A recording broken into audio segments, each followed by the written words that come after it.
The big fake movie review అయితే తెలుసుకుందాం. ఇదైతే మీకు నెట్ఫ్లిక్స్ లోకి అయితే స్ట్రీమింగ్ వచ్చింది.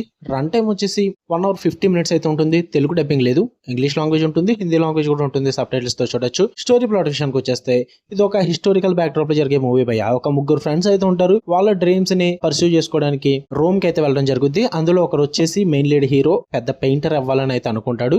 బట్ అక్కడికి వెళ్ళిన తర్వాత తను ఒక ఫోర్జరీ చేసే బ్యాచ్ లో అయితే ఇరుక్కుంటాడు అన్నమాట. దాని తర్వాత ఏం జరిగింది, ఆ ముగ్గురు ఫ్రెండ్స్ లైఫ్స్ ఎలా మారాయి, వీటన్నిటి చుట్టూ నడిచే స్టోరీ ది బిగ్ ఫేక్. ఇక ఈ మూవీ నాకు ఎలా అనిపించిందిరా అంటే, first of all character driven dramas ఎవరికన్నా ఇష్టం ఉంటే ట్రై చేసుకోండి భయ్య. నేనైతే మధ్యలో పడుకున్నా, అంత నిద్ర వచ్చింది నాకు ఈ మూవీ చూస్తున్నాను సేపు. బట్ పాజిటివ్స్ కూడా ఉన్నాయి ఇందులో. ఫస్ట్ ఆఫ్ ఆల్ ఆ పెయింట్ బ్యాక్ డ్రాప్ లో ఆ ఫోర్జరీ సెటప్ ఇదంతా కూడా కొంచెం నాకు ఇంట్రెస్టింగ్ అనిపించింది. స్టార్టింగ్ సెటప్ అంతా కూడా నాకు బాగా అనిపించింది. First half an hour of the movie కూడా నేను ఇంట్రెస్టింగ్ గానే చూసా. అంటే క్యారెక్టర్స్ ప్రొసీడింగ్స్ కానీ ఆ డ్రామా గానీ చాలా బాగా ప్రెజెంట్ చేశారు. విజువల్లీ టెక్నికల్లీ కూడా బాగుంది.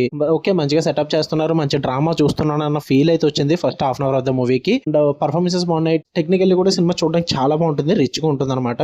అండ్ అక్కడక్కడ ఒక 2-3 సీన్స్ వర్కౌట్ అయ్యాయి అంతే. తక్కువ మించి అయితే ఏం వర్కౌట్ అవ్వలేదు భయ్య. Once half an hour of the movie అయిపోయిన తర్వాత ఇంకా అర్థమైపోద్ది ఏం జరగబోతుంది, ఏంటి మూవీ అలాగే వెళ్తుంది ఏంటని చెప్పేసి. చాలా ప్రిడిక్టబుల్ అయిపోద్ది. ఇలాంటి మూవీస్ మనం చాలా చూసాం. ఒక క్యారెక్టర్, అది మెయిన్ లీడ్ క్యారెక్టర్ ని అండర్ డాగ్ ఉన్న పర్సన్ ఫుల్ గా ఎదగడం, అక్కడి నుంచి మళ్ళీ డౌన్ ఫాల్, తన లైఫ్ ఎలా అవుతుంది ఏంటన్నది చూపించడం, ఇదంతా కూడా చాలా మూవీస్ లో రీసెంట్ గా చూసేసాం. సో సేమ్ ఇక్కడ కూడా అదే ఉంటుంది అనమాట. కొత్తగా అయితే ఏమీ లేదు.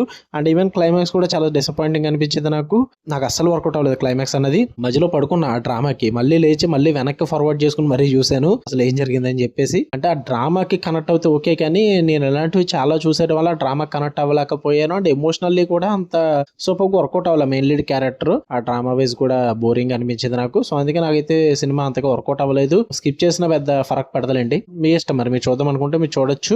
నెట్ఫ్లిక్స్ లో ఉంది, తెలుగు డబ్బింగ్ లేదు. ఫ్యామిలీతో అస్సలు చూడొద్దు, అడల్ట్ కంటెంట్ అయితే ఉంటుంది. ఓకే, మీకు కన్నా వీడియో నచ్చితే లైక్ చేయండి, షేర్ చేయండి, మీ ఒపీనియన్స్ కూడా కామెంట్ చేయండి. మళ్ళీ నెక్స్ట్ వీడియో కలుద్దాం. అంటే లవ్ యూ ఆల్, బై.